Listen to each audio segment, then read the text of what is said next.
ദൈവ തിരുനാമത്തിന് മഹത്വം ഉണ്ടായിരിക്കട്ടെ. യേശുമിശിഹായുടെ ഈ സ്വാന്തന കൂടാരത്തിലേക്ക് ആദരവോടുകൂടി സ്നേഹ വന്ദനം. ശുദ്ധമുള്ള മത്തായി ശ്ലീഹായുടെ സുവിശേഷം 13-ാം അധ്യായം, അതിനകത്ത് നിറയെ സ്വർഗരാജ്യവുമായി ബന്ധപ്പെട്ട യേശുവിൻ്റെ കുറേ ഉപമകളാണ്.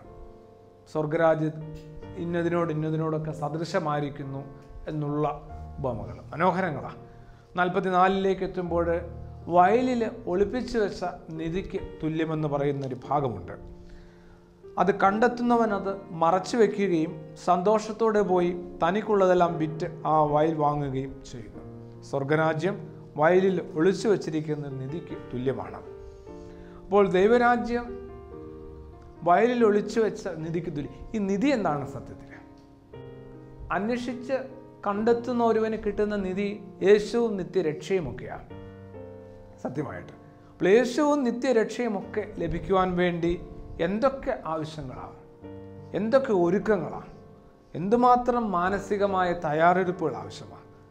ഒരു അന്വേഷണം, അധ്വാനം, ജാഗ്രത, കാത്തിരിപ്പ്, അത്യപൂർവമായ ക്ഷമ, ഇതൊക്കെ ആവശ്യമാണ്. ഇതൊക്കെ കൈമുതലുള്ള ഒരാൾ ഒടുവിൽ യേശുവിലും നിത്യരക്ഷയിലും എത്തിച്ചേർന്നു എന്ന് വിചാരിക്കുക. യേശുവിലും നിത്യരക്ഷയിലും എത്തിച്ചേർന്നു വിചാരിക്കുക.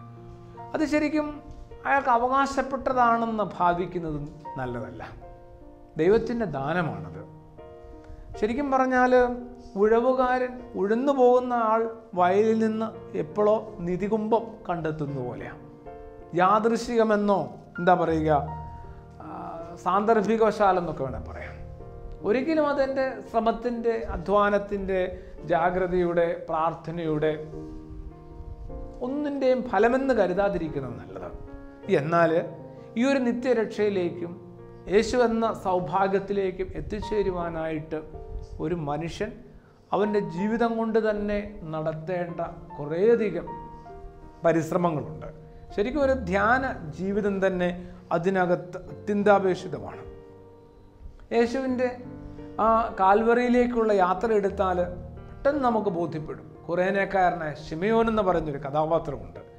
യേശുവിനെ ക്രൂശിക്കുവാനുള്ള കുരിശ് യേശുവിനെ തോളത്ത് വഹിച്ചുകൊണ്ടുള്ള യാത്രയുടെ ഇടയിൽ ആ കുരിശ് വഹിക്കുന്നതിന് യേശുവിനെ സഹായിക്കുവാനായിട്ട് ആ വഴിയരിയിൽ കാര്യങ്ങൾ കാണുവാനായിട്ട് ഓടിക്കൂടി ആൾക്കൂട്ടത്തിനകത്തു നിന്ന് എങ്ങനെയോ ഈ ശിമയോൻ എന്ന് പറയുന്നൊരു മനുഷ്യനെ പിടികൂടുന്നില്ലേ?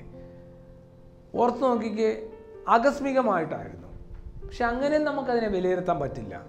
ഒരുപക്ഷെ ഉള്ളിൻ്റെ ഉള്ളിൽ ഉണ്ടായിരുന്ന കുറേ കാലത്തെ ആഗ്രഹത്തിൻ്റെയും അന്വേഷണത്തിൻ്റെയും ആകുലതകളുടെയും ഒക്കെ ഫലവുമായിരിക്കാം അത്. രക്തസ്രാവക്കാരി ആയ സ്ത്രീയെക്കുറിച്ച് ലോകസുവിശേഷകൻ എഴുതുന്നില്ലേ? ആ സ്ത്രീ ഒരുപാട് വൈദ്യന്മാരെ സമീപിച്ച് ധാരാളം പണം ചെലവാക്കിയിട്ടും സൗഖ്യം കിട്ടാതെ പോയി. ഒരു ആൾക്കൂട്ടത്തിനകത്ത് വെച്ച് യേശുവിനെ കണ്ടെത്തുകയും അവൻ്റെ വസ്ത്രത്തിൻ്റെ തൊങ്ങൽ തൊടുകയും ആ സ്ത്രീക്ക് സൗഖ്യം കിട്ടുകയും ചെയ്തു. അവരുടെ പരിശ്രമമാണ് അവളെ സൗഖ്യത്തിലേക്ക് നയിച്ചത്. യേശുവിനെ കണ്ടെത്തുവാനും അവൻ്റെ വസ്ത്രത്തിൻ്റെ വിളിമ്പിൽ തൊടുവാനുമൊക്കെ സാധിച്ചു. പക്ഷേ ആ സ്ത്രീക്ക് കിട്ടിയ വലിയ നിധി എന്ന് പറയുന്നത് പിന്നീട് യേശു അവളെ ആ സമൂഹത്തിന് പരിചയപ്പെടുത്തി കൊടുത്ത് രക്ഷ കൊടുത്തപ്പോഴാണ്. അപ്പോൾ ഓർക്കാപ്പുറത്തായിരിക്കാം ഒരുപക്ഷെ ഈ ഒരു നിധിയെ കണ്ടെത്തുന്നത്. എന്നാൽ അതിനുവേണ്ടി എന്തുമാത്രം പരിശ്രമത്തിൽ ഒരാൾ ഏർപ്പെടണം. യേശുവിനെ കാണുവാനായിട്ട് സക്കായി എന്ന് പറയുന്ന മനുഷ്യന് ഭയങ്കര ആഗ്രഹമുണ്ടായിരുന്നു. ലൂക്കോസിൻ്റെ സുവിശേഷം 18-ാം അധ്യായത്തിൽ നമുക്ക് വായിക്കാൻ പറ്റുന്നുണ്ട്. അതുകൊണ്ടാണ് യേശു പോകുവാനുള്ള വഴി ഏതെന്ന്, ഇനിയും കടന്നു പോകേണ്ട വഴി ഏതെന്ന് അവൻ എങ്ങനെയോ കണ്ടെത്തിയിട്ട് ആ വഴിയരികിലുള്ള ഒരു അത്തിമരത്തിന് മുകളിൽ അവൻ കയറിയിരുന്നത്. അവനൊട്ടും വിചാരിച്ചില്ല യേശു തന്നെ കണ്ടെത്തുമെന്നോ പേരെടുത്ത് തന്നെ വിളിക്കുമെന്നോ തൻ്റെ ഭവനത്തിലേക്ക് യേശു കടന്നു വരുമെന്നോ ഒക്കെ. അതുകൊണ്ട് തന്നെ ഈ വയലിലെ നിധി, യേശു ആകുന്ന നിത്യരക്ഷയും സൗഭാഗ്യവും കണ്ടെത്തുവാനായിട്ട് ഒരു വലിയ ജാഗ്രതയും അന്വേഷണവും ഒക്കെ ആവശ്യമാണ്. എന്നാൽ ഈ അന്വേഷണത്തിൻ്റെയും ജാഗ്രതയുടെയും ഫലമായിരുന്നു യേശു എന്ന ഈ സൗഭാഗ്യത്തിലേക്ക് എത്തിയതെന്ന് നാം ആരും നമ്മളെക്കുറിച്ച് വിലയിരുത്താതിരിക്കാനായിട്ട് കൂടി ദൈവത്തിൻ്റെ ദാനവും കരുതലും അതിനകത്ത് നിറയുണ്ടായിരുന്നു. ഒരു സംശയമില്ല. അങ്ങനെ ഈ നിധിയുള്ള വയൽ കണ്ടെത്തി കഴിഞ്ഞാൽ ആ കർഷകൻ എന്തു ചെയ്തു?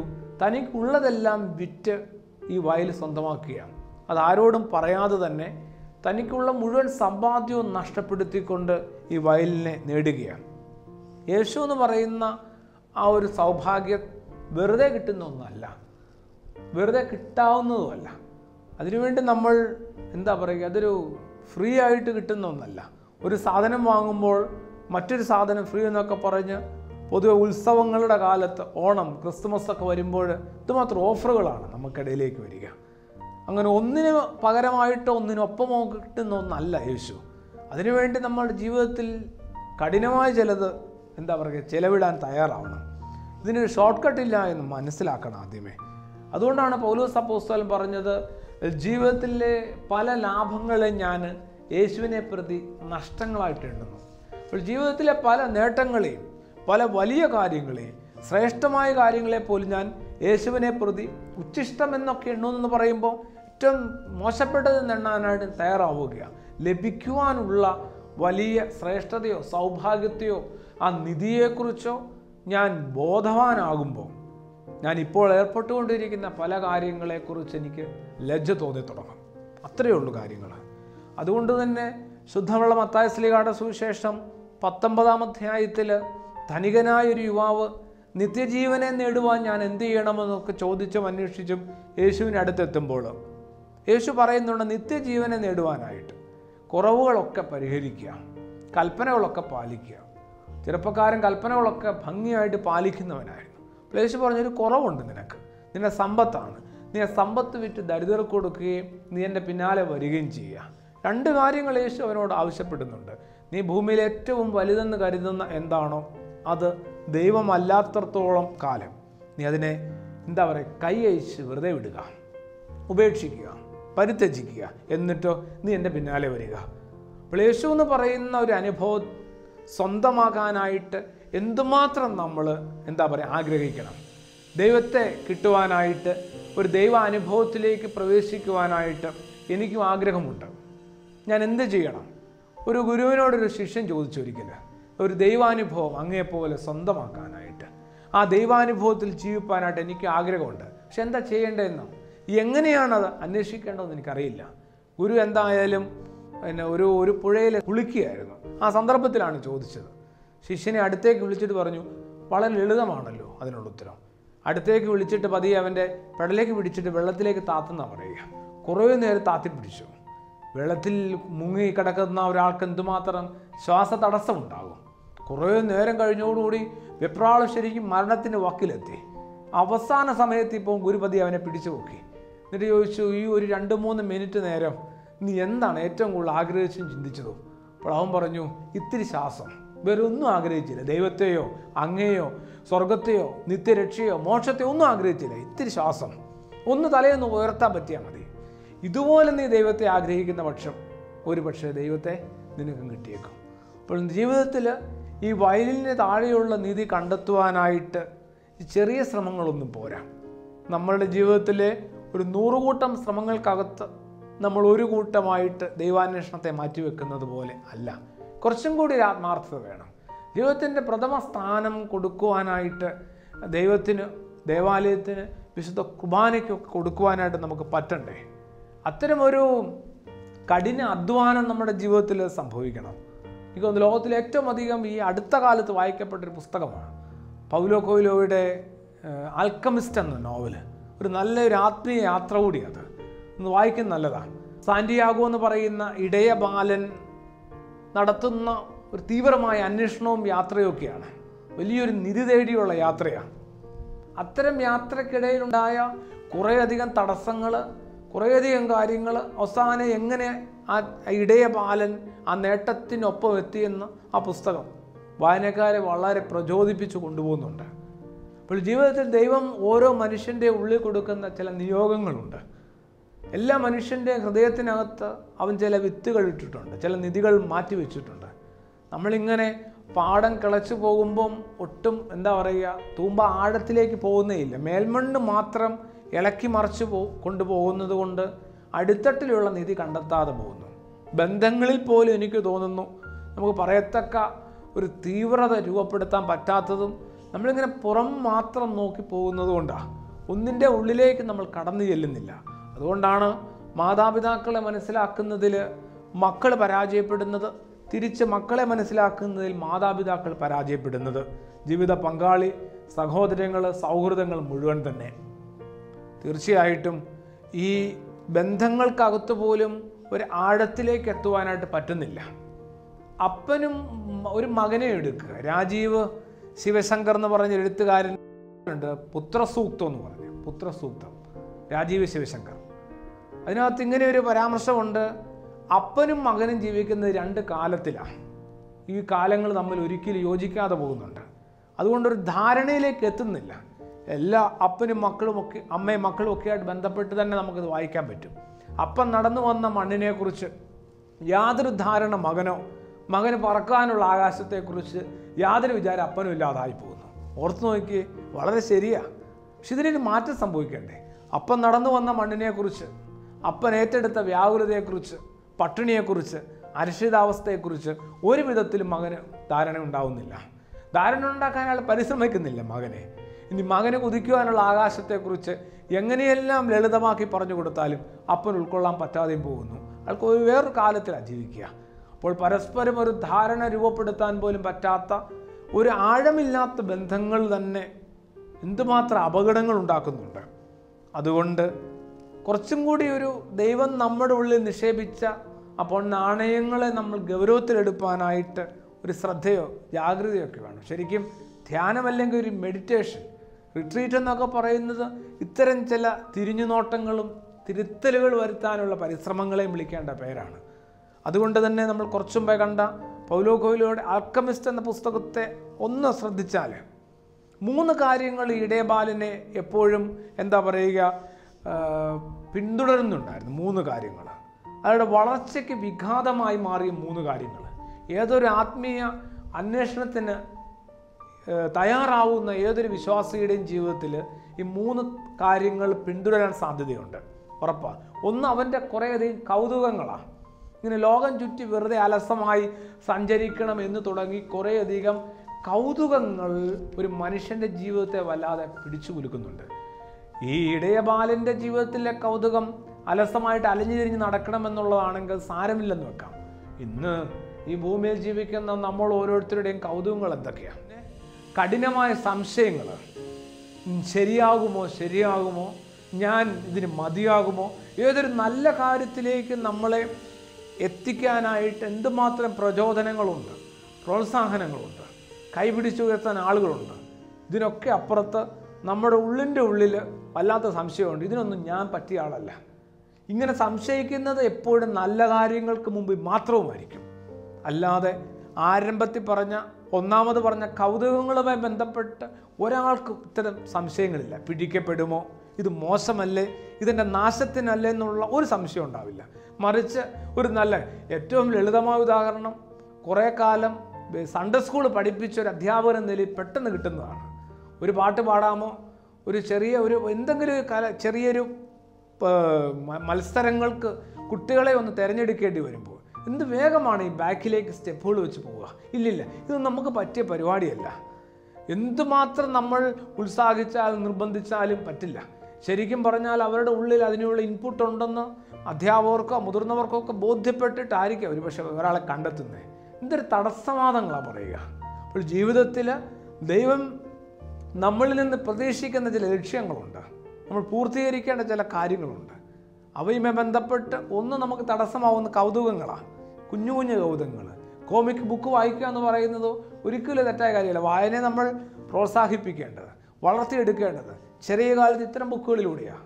പക്ഷേ ഒരു എക്സാമിൻ്റെ തലേദിവസം കോമിക് ബുക്കിന് മുമ്പിലിരിക്കുന്ന ഒരു വിദ്യാർത്ഥി എന്തായാലും നല്ല വഴിയിലൂടെയല്ല പോകുന്നത്. അപ്പോൾ കഠിനമായ സംശയങ്ങൾ നമ്മളെ പുറകോട്ട് വലിക്കുന്നു. മൂന്നാമത്തേതാവട്ടെ, പഴയ ജീവിതത്തിലേക്ക്, പഴയ ശീലങ്ങളിലേക്ക് മടങ്ങിപ്പോകാനുള്ള ക്ഷണം എപ്പോഴും ഉണ്ടാകുന്നു. ഈ ആൽക്കമിസ്റ്റ് എന്ന പുസ്തകത്തിലെ ഇടയബാലൻ്റെ ജീവിതത്തിലെ 3 തകരാറുകളാണ് പെട്ടെന്ന് കണ്ടത്. ഇത് 3 എനിക്ക് തോന്നുന്നു ഏതൊരു മനുഷ്യൻ്റെയും യേശു സഞ്ചാര വഴികളിൽ എപ്പോഴും പിന്തുടരാവുന്ന കാര്യങ്ങളാണ്. ഒന്ന്, കുറേയധികം അനാവശ്യമായ കൗതുകങ്ങൾ. പിന്നെ മുഴുവൻ നല്ല കാര്യങ്ങൾക്ക് മുമ്പിൽ നിൽക്കുമ്പോഴുണ്ടാകുന്ന അതികഠിനമായ സംശയങ്ങളും ഭീതികളും.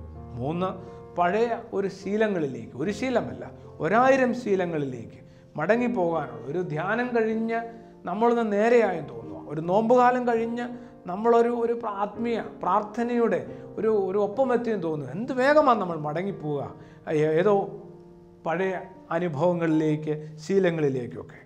പത്രോസ് മീൻ പിടിക്കുവാൻ വേണ്ടി തിരികെ പോകുന്നത് പോലെ മനുഷ്യനെ പിടിക്കുന്നവരാക്കാമെന്നുള്ള യേശു തമ്പുരാൻ്റെ വലിയ വാഗ്ദത്തത്തെയൊക്കെ മറന്ന് വിസ്മരിച്ചു തിരികെ പോകുന്നത് പഴയ തൊഴിലിലേക്കാണ്. അപ്പോൾ ഏതൊരു മനുഷ്യൻ്റെയും ആത്മീയ വഴികളിൽ ഈ നിധി കണ്ടെത്താതെ പോകുന്നുണ്ട്. എന്തൊരു കഠിനമായ കാര്യമാണ്. അപ്പോൾ നിധി കിട്ടാനായിട്ട് ആ വയൽപ്പരപ്പ്, ആ മേൽമണ്ണ് മാത്രം ഇളക്കി നോക്കാതെ കുറച്ച് ആഴത്തിലേക്ക് ചെല്ലാനായിട്ട് അതിനൊത്തിരി ഏകാഗ്രത ആവശ്യമാണ്. വെറുതെ മേൽമണ്ണ് മാത്രം മാന്തിപ്പോകാനായിട്ട് വലിയ ഏകാഗ്രത ആവശ്യമില്ല. ഉണങ്ങാനിട്ട നെല്ലൊക്കെ അല്ലെങ്കിൽ ഗോതമ്പൊക്കെ പച്ചരിയൊക്കെ കോഴി ഇങ്ങനെ ചകഞ്ഞു പോകുന്നത് പോലെയുള്ള കാര്യം. വലിയ ശ്രമമൊന്നും വേണ്ട, വെറുതെ അങ്ങോട്ടും ഇങ്ങോട്ടും നടന്നാൽ മതി. പക്ഷേ ഒരു ഉറവ കണ്ടെത്താനായിട്ട്, ഒരു ജീവൻ്റെ ഉറവെങ്കിലേക്ക് എത്താനായിട്ട് നമ്മൾ ആഴപ്പെട്ടേ മതിയാവും. അത്തരം ആഴപ്പെടൽ നമുക്കൊരു വലിയ ഒരു പരിശ്രമമൊക്കെ ആവശ്യമാണ്. കുറേ സമയം നമ്മൾ സ്വസ്ഥമായിട്ടൊന്ന് ഇരിക്കുകയൊക്കെ ചെയ്യണം. അതിന് നമുക്ക് പറ്റുമോ? പി നരേന്ദ്രനാഥ് എഴുതിയ പറയപെറ്റ പന്തിരുകുലം പാക്കനാരുമായി ബന്ധപ്പെട്ടുണ്ട്. ചെറിയ കുഴികളൊക്കെ എടുത്തു പോയാൽ എങ്ങനെയാണ് നമുക്കൊരു കിണർ കുത്താൻ പറ്റുക? ആ ചെറിയ കുഴികൾ എടുക്കുന്ന ആ സമയം കൊണ്ട് അതെല്ലാം കൂടി ഒരിടത്ത് നമ്മളൊന്ന് കോൺസെൻട്രേറ്റ് ചെയ്യുമായിരുന്നെങ്കിൽ പഠനത്തിൽ കുറേ കൂടി മികവ് പുലർത്തായിരുന്നു. ഇല്ല, നമ്മളിങ്ങനെ എല്ലാ കാര്യങ്ങളിലും എപ്പോഴും ഇടപെട്ട് ഒരിടത്തും നമ്മൾ ഫിറ്റായ മനുഷ്യനാകുന്നില്ലെന്നുള്ളതാണ് ഏറ്റവും വലിയൊരു ഹതഭാഗ്യം. ശുദ്ധമുള്ള യോഹന്നാന്റെ സുവിശേഷം 12-ാം അധ്യായത്തിൽ യേശു തമ്പുരാൻ ഓർമ്മപ്പെടുത്തി, ഗോതമ്പ് മണി നിലത്ത് വീണ് അഴുകുന്നില്ല എങ്കിൽ അതിന് ഫലം പുറപ്പെടുവിക്കാൻ കഴിയുകയില്ല. അവിടെ ഒരു കഠിനമായ മരണത്തെക്കുറിച്ചുള്ള ഓർമ്മപ്പെടുത്തലുണ്ട്. അഴുകുന്നു, തീരുക, തീരുന്നതിന് മീതെ ഒരു പുതിയ ജീവൻ തുടുക്കും. അപ്പം നമ്മൾ യേശു എന്ന് പറയുന്ന ഈ വയലിനുള്ളിൽ ഒളിപ്പിച്ച നിധി കണ്ടെത്താനായിട്ട്, ആ നിത്യരക്ഷയിലേക്ക്, ആ സൗഭാഗ്യത്തിലേക്ക് എത്താനായിട്ട് കുറച്ചധികം വില കൊടുക്കേണ്ടി വരും. അതിനുവേണ്ടി നമ്മൾ തയ്യാറാവുന്നില്ല എങ്കിൽ നമ്മളിങ്ങനെ മേൽമണ്ണും മാത്രം ചകഞ്ഞ് മാന്തി തൽക്കാല ശമനങ്ങളൊക്കെ അന്വേഷിച്ച് പോകുന്ന ആളായിട്ട് മാറുകയാണ്. വിശുദ്ധ മാമോദീസ ശുശ്രൂഷ എടുക്കുക. എത്ര ആളുകൾക്ക് നിശ്ചയമുള്ള കാര്യങ്ങളാണ്? 2 കാര്യങ്ങൾ. ഒന്ന്, ഏത് ദേവാലയത്തിൽ വെച്ചാണ് മാമോദീസ ഏറ്റത്? സംശയമാണ്. പിന്നെ ഏത് വൈദികനിൽ നിന്നാണ്, ഏതൊരു പുരോഹിതനിൽ നിന്നാണ് മാമോദീസ ഏറ്റത്? ഈ 2 കാര്യങ്ങളെക്കുറിച്ചെങ്കിലും ഈ ഒരു പ്രഭാഷണം കേൾക്കുമ്പോൾ ഒരു ഉത്തരം കണ്ടെത്താനായിട്ട് പരിശ്രമിക്കണം. പിന്നെ മാമോദീസ ശുശ്രൂഷ നമ്മൾ മുതിർന്നതിന് ശേഷം, നമുക്കൊരു തിരിച്ചറിവ് ഓർമ്മയൊക്കെ വന്നതിന് ശേഷം എന്തുമാത്രം അവസരങ്ങൾ കിട്ടിയിട്ടുണ്ട് ദേവാലയത്തിൽ സംബന്ധിപ്പാനായിട്ട്. നമ്മൾ എന്തുമാത്രം ശ്രദ്ധയോടുകൂടി ആ ശുശ്രൂഷയുടെ ഭാഗമായിട്ടുണ്ട്. ഇനിയെങ്കിലും കിട്ടുന്ന അവസരം ഒന്ന് വിനിയോഗിച്ചാൽ മതി. നഷ്ടപ്പെട്ടതിനെക്കുറിച്ച് വ്യാകുലപ്പെടേണ്ട. എന്തുമാത്രം കാര്യങ്ങൾ നമ്മൾ അതിനകത്ത് ഉപേക്ഷിക്കുന്നുണ്ടെന്നറിയോ? ഒരു മാമോദീസ ശുശ്രൂഷയുടെ ആ ശുശ്രൂഷയ്ക്കകത്ത് ആ ഉപേക്ഷിക്കപ്പെട്ട കാര്യങ്ങൾക്ക് പകരം നമ്മൾ എന്തുമാത്രം തീവ്രതയോടെ, താല്പര്യത്തോടെ, സ്നേഹത്തോടെ യേശുവിനെ സ്വീകരിക്കുന്നുണ്ട്. എന്നിട്ടോ ഈ ഉപേക്ഷിച്ച കാര്യങ്ങളിലേക്കൊക്കെ നമ്മൾ മുതിർന്തോറും തിരികെ പോകുന്നില്ലേ? സ്വീകരിച്ച യേശുവിനെ നമ്മൾ എവിടെയൊക്കെയോ വെച്ചും മനഃപൂർവ്വം മറന്നു കളയുന്നില്ലേ? അപ്പോൾ കിട്ടിയ യേശുവിന് എന്ത് സംഭവിച്ചു അറിയില്ല. തീർച്ചയായിട്ടും യൗസേപ്പും മറിയവും ദേവാലയത്തിൽ നിന്ന് മടങ്ങിപ്പോകുന്ന വഴി യേശുവിനെ നഷ്ടപ്പെടും. ലൂക്കോസിൻ്റെ സുവിശേഷം 2-ാം അധ്യായം നമുക്ക് വായിക്കുമ്പോൾ കിട്ടുന്നുണ്ടല്ലോ. ആ നഷ്ടപ്പെടുത്തി കളഞ്ഞ യേശു എന്ന നിധിയിലേക്ക് മടങ്ങാനുള്ളൊരു ക്ഷണമുണ്ട്. തീർച്ചയായിട്ടും ആ മറിയത്തിന് മുമ്പിലുള്ള വലിയൊരു മധ്യസ്ഥ പ്രാർത്ഥനയ്ക്കും കൂടി ഒരു സമയം അത്. കാരണം ആ അമ്മ നഷ്ടപ്പെട്ട മകനെ അന്വേഷിച്ച് 3 ദിവസം യൗസേപ്പ് എന്ന പിതാവുമൊത്ത് അലഞ്ഞ് ദേവാലയത്തിൽ മടങ്ങിയെത്തി അവിടുന്ന് യേശുവിനെ കണ്ടെത്തി ജീവിതത്തിലേക്ക് കൂട്ടി കൊണ്ടുപോയതുപോലെ എപ്പോഴൊക്കെയോ ഒരു മാമോദീസയുടെ ശുശ്രൂഷയിലൂടെ പരിശുദ്ധാത്മാവിനെ പ്രാപിച്ച അതിൻ്റെ വെള്ള വസ്ത്രം ധരിച്ച് നമ്മൾ ഓരോരുത്തരും ജീവിതം കൊണ്ടതെല്ലാം നഷ്ടപ്പെടുത്തി. എന്നിട്ട് ഈ നിധി നമ്മൾ അവഗണിച്ച് കളഞ്ഞു. യേശു എന്ന നിധി അവഗണിച്ചിട്ട് നമ്മൾ ഏതിൻ്റെയൊക്കെ പിന്നാലെയാണ് ഇക്കാലത്ത് പോവുക? ഒപ്പമുണ്ടായിരുന്നു യേശു എന്ന് പറയുന്ന ഒരു അനുഭവം, നമ്മൾ തിരിച്ചറിയുന്നില്ല. അവനവൻ്റെ നിഴലിനെ ഓർത്താൽ മതി. നിഴലിനെ എപ്പോഴും ഉള്ളതാണ് നിഴൽ. ആ നിഴലിനെ ഓർത്താൽ മതി. യേശു ദൈവാനുഭവം നമുക്ക് എപ്പോഴും ഒപ്പമുണ്ട്. എന്നിട്ട് നമ്മൾ അതിനെ പരിഗണിക്കുകയോ പരിപാലിക്കുകയോ ആദരിക്കുകയോ ഒരു ആരാധനയിലേക്ക് നമ്മൾ കൂട്ടിക്കൊണ്ടു പോകുകയൊന്നും ചെയ്തില്ല. എന്നിട്ടോ നമ്മളിങ്ങനെ ചെറിയ ചെറിയ നിധികളെന്ന് നമ്മളെ ആരൊക്കെയോ തെറ്റിദ്ധരിച്ച കുറേ കാര്യങ്ങൾക്ക് പിന്നാലെ നമ്മൾ അലഞ്ഞു തിരിഞ്ഞ് നടക്കുക. ജീവിതത്തിൽ മൂല്യമില്ലാതെ പോകുന്നു, ജീവിതത്തിനൊരു ഭംഗിയില്ലാതെ പോകുന്നു. ഇങ്ങനെ ജീവിതം എന്ന ആയുസ്സിനെ അവനവൻ തന്നെ എടുത്ത് നശിപ്പിക്കുന്ന ഒത്തിരി വാർത്തകൾ കേൾക്കുന്നുണ്ട് ഈ കാലത്ത്.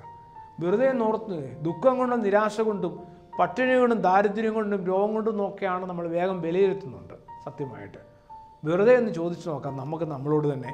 പട്ടിണിയുള്ള എല്ലാ ആളുകളും, രോഗമുള്ള എല്ലാ ആളുകളും, അങ്ങനെയുള്ള ആളുകൾക്കകത്തുനിന്ന് വളരെ ചുരുക്കം പേരേ ഉള്ളൂ ജീവിതം നശിപ്പിക്കുവാനായിട്ട്, ജീവനെ സ്വയം എടുക്കുവാനായിട്ട് തീരുമാനിക്കുക. കാരണം ഇത്രയേ ഉള്ളൂ, അവരുടെ ഉള്ളിൽ യേശു എന്ന് പറഞ്ഞ സ്നേഹമില്ലാതെ പോയി, സംശയമില്ല. ആ യേശു എന്ന സ്നേഹം അവരുടെ ഉള്ളിൽ ഉണ്ടാക്കി കൊടുക്കുവാനായിട്ട് അവശേഷിച്ച് നമുക്കാർക്കും സാധിക്കാതെയും പോയി. രണ്ടു കൂട്ടരും കുഴപ്പക്കാരാണ്. ആ ആളുകൾക്കുള്ളിൽ ഒരു പ്രത്യാശയുടെ ഒരു വചനത്തിൻ്റെ വിത്ത് വിതപ്പാനായിട്ട് നമുക്കും സാധിക്കാതെ പോയി. ജീവിതം നമ്മളെ തോൽപ്പിക്കുന്നില്ല, അത് തിരിച്ചറിയുക. യേശു എന്ന് പറയുന്ന നിധി കണ്ടെത്തുവാനായിട്ട് ഈ ചെറിയ പരിസരത്തിനകത്ത് നമ്മുടെ മുഴുവൻ പരിമിതികൾക്കകത്തുനിന്നുകൊണ്ട് നമുക്ക് പരിശ്രമിച്ചു തുടങ്ങാൻ പറ്റും. അപ്പോഴാണ് യേശു പറഞ്ഞ വചനം നമുക്ക് ബോധ്യപ്പെടുക. ഒരു കൃഷിക്കാരനോ ഒരു വയലിലെ ജോലിക്കാരനോ നിധിയുള്ള ഒരു വയൽമണ്ണ് കണ്ടെത്തി കഴിയുമ്പോൾ അയാൾ തനിക്കുള്ളതെല്ലാം വിറ്റ് ആ വയൽ സ്വന്തമാക്കുക. എല്ലാം വിറ്റു. പൗലോസ് അപ്പോസ്തലൻ ഓർമ്മപ്പെടുത്തുന്നത് പോലെ അവന് വേണ്ടി ഞാൻ ശ്രേഷ്ഠമെന്ന് ഇതുവരെ കരുതിയ പലതും വിട്ടുകളയാനായിട്ട് തീരുമാനിച്ചു. എന്നാൽ ആ നിത്യരാജ്യത്തെക്കുറിച്ചോ നിത്യരാജ്യത്തിലെ നിത്യജീവനെക്കുറിച്ചോ ആഗ്രഹിച്ചു വന്ന യുവാവ് യേശുവിൻ്റെ സന്നിധിയിൽ നിന്ന് മടങ്ങിപ്പോകുന്നത് യേശു തന്നോട് ആവശ്യപ്പെട്ട ഒരു കാര്യം ചെയ്യാനായിട്ട് യാതൊരു നിർവാഹവുമില്ലാത്തത് കൊണ്ടാണ്. നിൻ്റെ സമ്പത്താണ് നിൻ്റെ പ്രശ്നം. നീ അതിന് മീതെ ദൈവത്തെ എന്ന് പ്രതിഷ്ഠിക്കുന്നോ അന്ന് മുതൽ നീ രക്ഷപ്പെടുകയുള്ളൂ. എല്ലാത്തിനും മീതെ നീ സമ്പത്തിനെ പ്രതിഷ്ഠിച്ചു എന്നുള്ളതാണ് നിൻ്റെ കുഴപ്പം. അതുകൊണ്ട് ദൈവമെന്ന നിധിയെ നമ്മൾ നമ്മുടെ ജീവിതത്തിൻ്റെ മൂർധാവിൽ ഒരു വലിയ തിരുനാളമായിട്ട് തെളിച്ചു നിർത്താനായിട്ട് സാധിക്കണ്ടേ. ഇവിടെ പരിശുദ്ധ മറിയം നമ്മളെ സഹായിക്കുന്നു. അമ്മയുടെ വിലയേറിയ മധ്യസ്ഥ പ്രാർത്ഥന മൂലം നമ്മൾ യേശുവിനെ നമ്മൾ എങ്ങനെയൊക്കെ നഷ്ടപ്പെടുത്തിയാലും, എന്തുമാത്രം യേശുവിൽ നിന്ന് അകന്നു പോയാലും മടങ്ങി ചെല്ലുവാനോ മടങ്ങി വരുവാനോ ആ ഒരു മടിത്തട്ട് നമ്മളെ ആശ്വസിപ്പിക്കുന്നുണ്ട്, ക്ഷണിക്കുന്നുണ്ട്. അമ്മയിലൂടെ നഷ്ടപ്പെട്ട യേശുവിനെ കണ്ടെത്തുവാനായിട്ട് ഒരു മടക്കയാത്ര നമുക്ക് ആരംഭിക്കാം. ഈ മടക്കയാത്രയിൽ നമ്മുടെ ജീവിതത്തിലേക്ക് ഈ 3 കാര്യങ്ങൾ കടന്നു വരാതിരിക്കാനോട് നാം ശ്രദ്ധിച്ചാൽ മതി. ഒന്ന്, ജീവിതത്തിൽ എപ്പോഴുമുള്ള കുറേയധികം കൗതുകങ്ങൾ, നല്ലതല്ലാത്ത കൗതുകങ്ങൾ.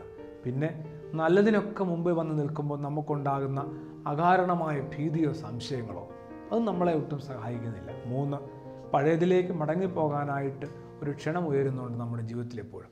അതിനെ നമ്മളൊന്ന് മറികടക്കുക. ഈ 3 കാര്യങ്ങളെ മറികടക്കുവാനായിട്ട് മറിയം നമ്മളെ സഹായിക്കും. ആ മറിയത്തിൻ്റെ അമ്മയുടെ സഹായത്താൽ യേശുവിലെത്താനായിട്ട് ഏവർക്കും പറ്റും. ആമേൻ.